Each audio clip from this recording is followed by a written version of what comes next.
From one company to another, Future Group stocks were buzzing away in yesterday's session on the back of really excitement coming in on the corporate side. Reports that it may be looking to sell stake to Walmart.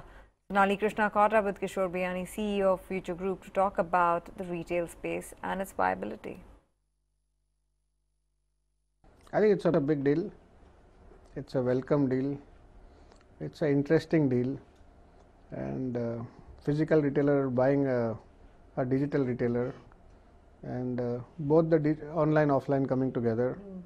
And I think many things to come. I think it's a beginning of a new dawn of retail in a way. Right. And I think every passing day will make it more interesting. Yeah, having said that, this is really Walmart's much awaited breakthrough in India.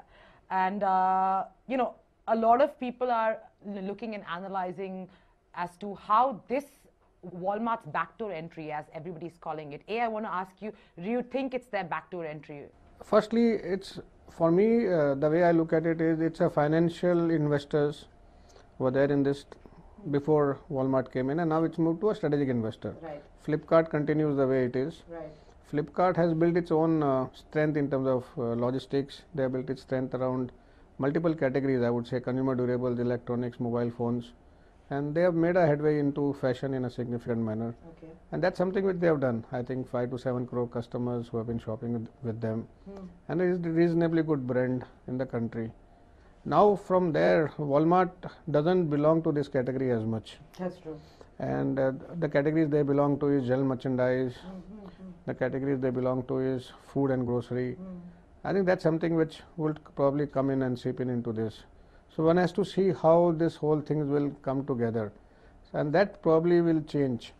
Currently, I don't see it as a currently Flipkart CDIT business doesn't create loyalty of a customer. Of course. We don't see a membership. Yeah. We don't see a financial services play here. We don't see a payment play here yet. I think the world is moving towards building ecosystems, ecosystems of commerce, ecosystem of owning your own brands, ecosystem of logistics, ecosystems of payments, ecosystem of financial services, ecosystem of entertainment, and ecosystems of multiple travel services and other services. So I believe it's a beginning. And beginning of what? Can you define that? Beginning of a building up of an ecosystem. Okay. I think there are pieces lying here and there. There will be alliances which will get formed. There is an alliance of Alphabet and Google being talked about. I believe there will be multiple alliances which will get formed, and the first India's ecosystem will get built. I see. Having said that, I must ask you that given the fact that this deal has happened, even while the government was deliberating several things, would you say that it is now required for the government to spell out a clear-cut FDI policy?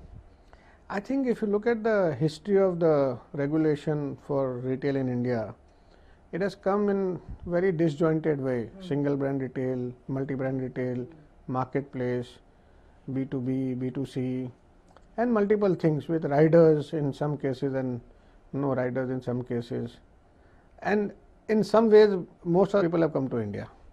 Carrefour was in India, Walmart was in India earlier, IKEA is in India. Multiple brands are now present. You can't see not a foreign brand attempting the India market. In some form, they are there. Yeah.